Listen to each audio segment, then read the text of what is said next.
O Senhor esteja convosco. Ele está no meio de nós. Proclamação do Evangelho de Jesus Cristo segundo Mateus. Glória a vós, Senhor.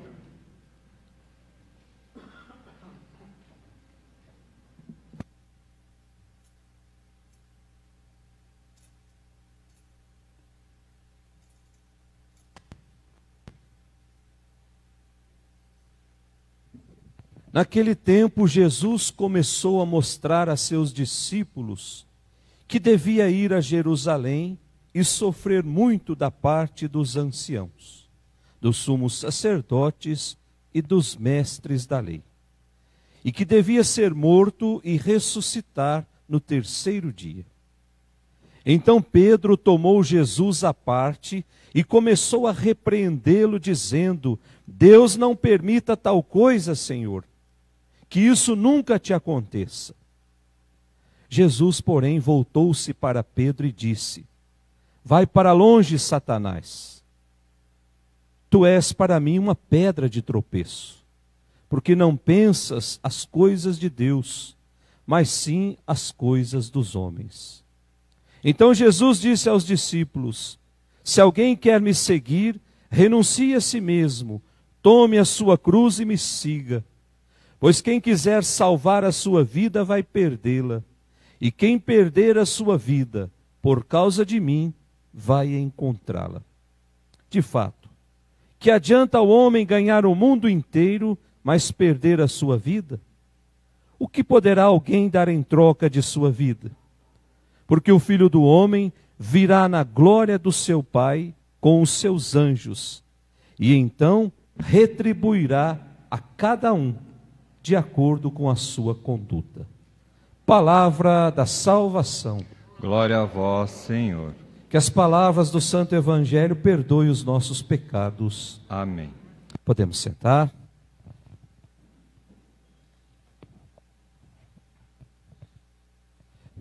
Caríssimos irmãos que nos acompanham pelas redes sociais, nós estamos meditando as leituras do domingo de número 22, 22º domingo do tempo comum. É o título do nosso jornalzinho que nós estamos acompanhando a missa. Domingo de número 22. É certo que nós já sabemos disso, que nós temos 34 domingos com esse título, Domingo do Tempo Comum. É tempo comum porque a igreja entende que é nessa normalidade, nessa caminhada, que nós vamos encontrar com a proposta do reino de Deus. É por isso que a cor litúrgica é o verde. Se vocês prestarem atenção, é a roupa que o padre usa, é o detalhe do altar, é o verde. É a cor do jornalzinho. Verde, a igreja está nos ensinando que nós precisamos caminhar na esperança. Verde é a cor da esperança. Mas o verde também simboliza algo que ainda não está totalmente maduro. Para dizer que a nossa caminhada nesse mundo, ela não está totalmente madura. Quando nós estivermos totalmente maduros, aí esse mundo já não terá lugar para nós mais. É hora de irmos encontrar lá nos braços do Pai. E nesse final de semana, a liturgia nos convida a descobrir a loucura da cruz. E nos diz que para chegar a essa vida verdadeira que Deus quer nos oferecer, esse é o caminho. Passa necessariamente pela experiência da cruz. Caminho de doação, caminho de amor, caminho de entrega da própria vida.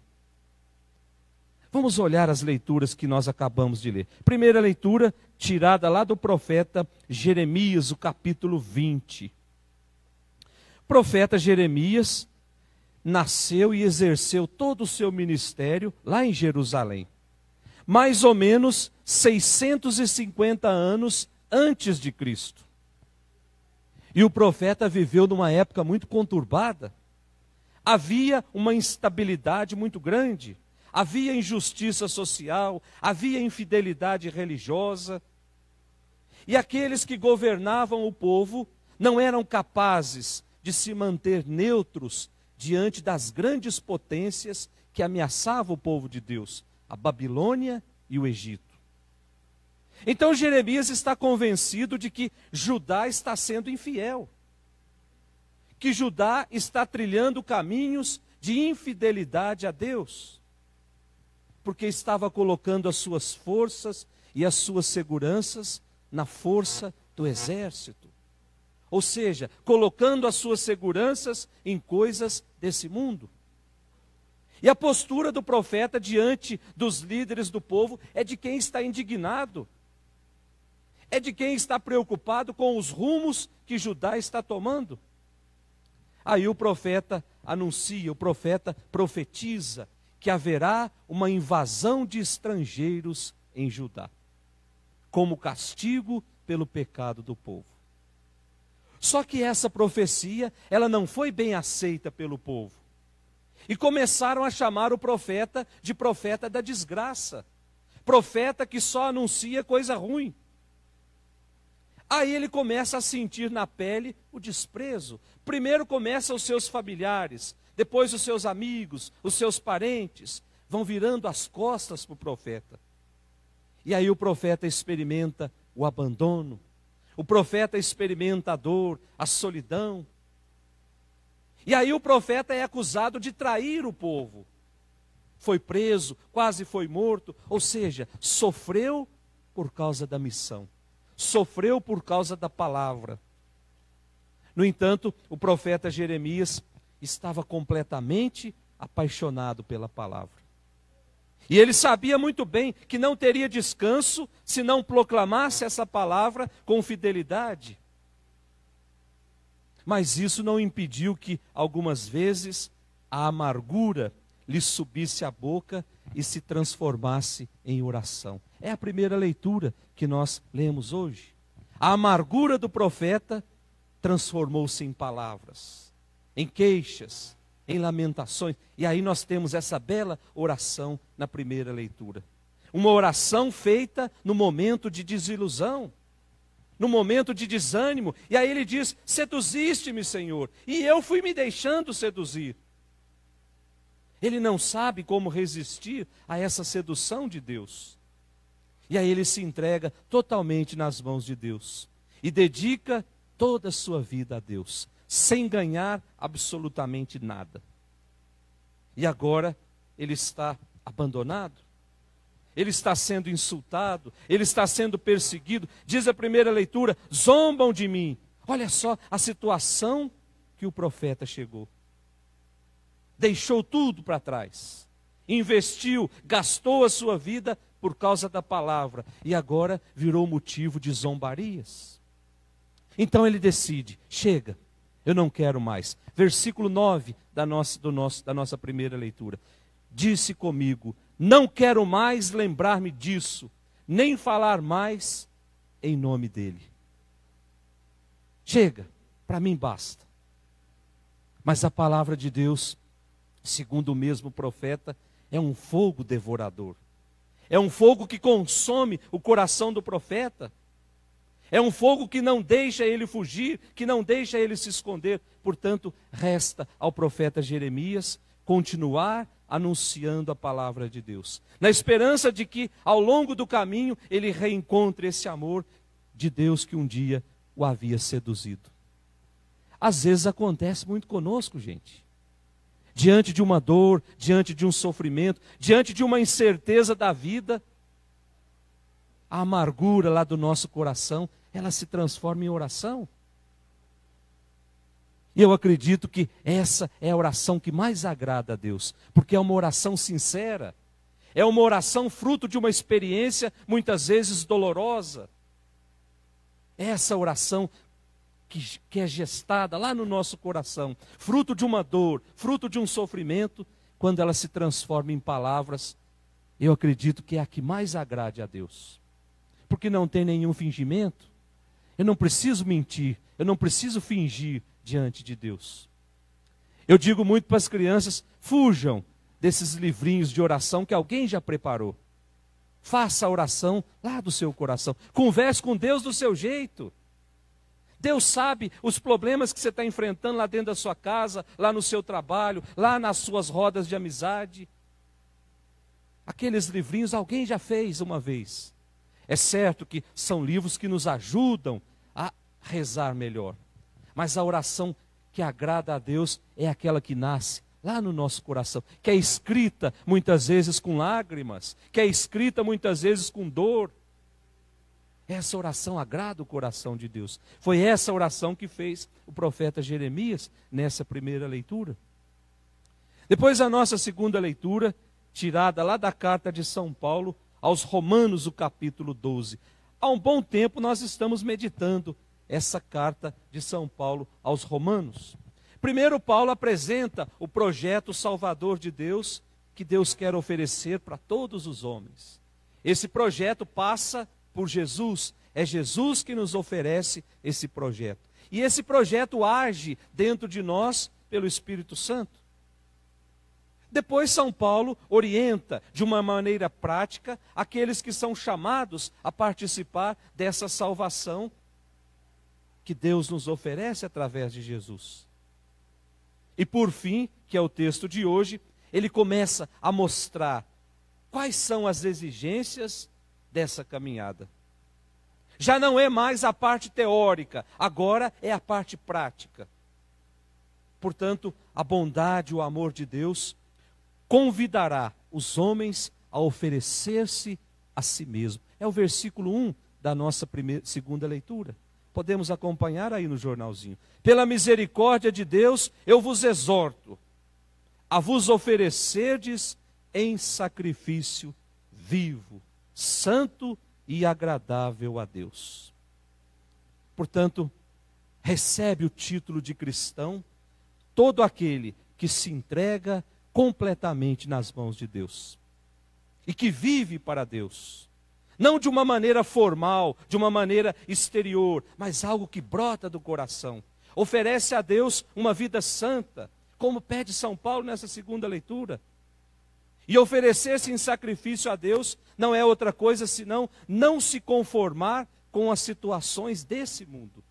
Não se conformar com aquilo que o mundo vomita dentro das nossas casas. Eu ofereço a minha vida, eu ofereço a vida dos meus familiares, da minha esposa, do meu marido, dos meus filhos. Eu não me conformo com a forma que esse mundo quer conduzir a minha família. Eu não me conformo com a forma que esse mundo quer conduzir a minha vida. Portanto, eu me ofereço em sacrifício agradável a Deus. Só assim nós vamos aprendendo tudo sobre a vontade de Deus na nossa vida. Fazer a vontade de Deus na nossa vida sempre. E por fim nós olhamos rapidamente o nosso evangelho de hoje, o capítulo 16 do evangelho de São Mateus. Que Jesus ainda está dando as últimas instruções sobre o reino de Deus. Sobre essa proposta de vida. E no final, aqueles que fizerem opção por essa proposta, vai encontrar a cruz. Nós já vimos que esse texto da segunda do Evangelho foi escrito no século I depois de Cristo. Mais ou menos 80 anos depois de Cristo. Que foi uma época muito difícil para a igreja, porque a igreja estava dando os seus primeiros passos. Estava nascendo e já estava sendo perseguida. Tanto é verdade que os 12, com exceção de João, morreu de uma forma bruta. Um crucificado de cabeça para baixo, o outro sem cabeça. Cada um morreu de um jeito. Doou e consumiu a sua vida por causa dele. Então essa igreja, ela já nasce sendo perseguida. E aí começa então o desânimo a tomar conta de todo mundo. Por que é que eu vou me aventurar seguir esse homem, se eu sei que eu vou ser morto, que eu vou ser preso, que eu vou ser perseguido? Então começou um desânimo muito grande na igreja que estava nascendo. Já não havia mais aquele fervor inicial. Então o autor lembra que o caminho de Cristo não é fácil. Não é um caminho que se percorre em meio a elogios. Não é um caminho que se percorre sobre o efeito dos aplausos. Padre Pio sempre dizia que se o mundo te aplaudir, é porque o demônio está gostando. O caminho de Deus não é feito dessa forma. O caminho de Deus é feito muitas vezes em perseguições. É um caminho que exige de nós uma entrega radical e entregar até a própria vida. E aí Jesus começa anunciando que esse caminho de ressurreição, ele passa pela cruz, ele passa pelo sofrimento, passa pela morte. Mas era mais do que evidente, ou é mais do que evidente, essa proposta de Jesus. Ao longo da vida de Jesus, o que é que Jesus fez? Jesus entrou em confronto com os judeus, a ponto de chamar os fariseus de cobras, de víboras, de fingidos, de hipócritas, de falsos, de sepulcros caiados, bonito por fora, mas por dentro cheio de podridão. Então estava mais do que evidente que Jesus iria, de uma certa forma, ser perseguido. E eles, os judeus, além de não aderirem à proposta do reino, rejeitam Jesus. E aí começam a planejar a morte física de Jesus. E Jesus tem consciência disso. No entanto, Jesus se mantém firme anunciando o reino de Deus. E aí nós temos o desenrolar do evangelho de hoje. A figura de Pedro, que não estava totalmente de acordo com isso, a ponto, lá no versículo 22, de chamar Jesus à parte e começar a repreender Jesus. Gente, domingo passado, Jesus elogiou Pedro. Domingo passado, Jesus disse para Pedro: tu és pedra, e sobre você, e sobre a sua, eu irei construir a minha igreja.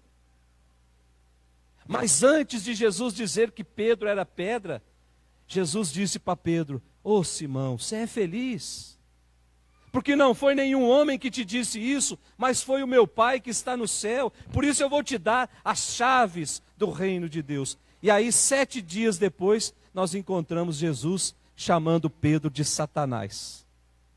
O que é que aconteceu ao longo dessa semana, gente? Jesus poderia ter sido um pouco mais sucinto e ter dito para Pedro assim: ô Pedro, você não está agindo como Deus, você está agindo como os homens. Poderia ter invertido a frase que ele tinha dito a semana passada. Mas Jesus é radical e diz: vai para longe de mim, Satanás. A tua cabeça está cheia de coisas desse mundo. Na cabeça de Pedro ainda não se ajeitava a proposta do reino de Deus, que é uma proposta de entrega. Pedro ainda não havia compreendido que a missão passa pelo sofrimento. A missão não é algo glorioso, não é algo vitorioso, não é algo triunfante. E isso jamais pode ser ligado à cruz. É por isso que Jesus diz a Pedro, lá no versículo 23, é o que eu acabei de dizer: vai para longe de mim. Você não pensa como Deus, você pensa como os homens. E aí Jesus fica lá com os discípulos, certamente Pedro estava por ali, e aí ele começa a dar as instruções para os discípulos que estão dispostos a abraçar essa proposta. E a primeira instrução qual é? Renunciar a si mesmo. Ou seja, não viver mais para si, viver para o outro. Aliás, essa é a grande proposta do reino de Deus. Essa é a proposta que faz com que o marido procure a esposa e se unam em matrimônio. Eu não vivo mais para mim, eu vivo agora para te fazer feliz. E o marido assume o mesmo compromisso: eu não vivo mais a minha vida agora vai ser um eterno buscar fazer você feliz. Que bom se o mundo inteiro entendesse isso, que casamento não é lugar de realizar as minhas vontades, é lugar onde eu assumo o compromisso com a minha esposa e com o meu marido. A partir de hoje, a minha vida vai ser te fazer feliz. Certamente não teríamos mais separações. Mas quando a gente entra na aventura do casamento, a gente quer levar tudo aquilo que a gente já viveu no mundo. E começa a colocar tudo isso dentro da nossa casa. Por isso que não dura. Porque eu quero viver a vida que eu vivia antes de pedir que Deus abençoe o meu relacionamento. Está aqui o segredo para um casamento feliz. Hoje eu assumo o compromisso. Eu quero fazer a minha esposa feliz. Eu quero fazer o meu marido feliz. Cada um assumindo esse compromisso, nós vamos fortalecer a família. E a família vai continuar sendo um lugar de bênçãos do céu. Qual é a segunda proposta? Tomar a cruz, ou seja, ser capaz de gastar a sua vida por amor a Deus. E por amor àqueles que estão à nossa volta. Veja que renúncia e cruz estão intimamente ligados. Quando eu renuncio algo, eu preciso carregar essa cruz. Eu preciso doar a minha vida para que o outro possa ser feliz. E por fim, Jesus nos convida a refletirmos sobre o dia que nós vamos nos encontrar com Deus. Onde vamos receber a recompensa por tudo aquilo que nós fizermos nessa vida. Não é o que está lá no versículo 27 do nosso Evangelho? Porque o Filho do Homem virá na glória do seu Pai, com os seus anjos, e então retribuirá a cada um de acordo com a sua conduta. Gente, ainda dá tempo.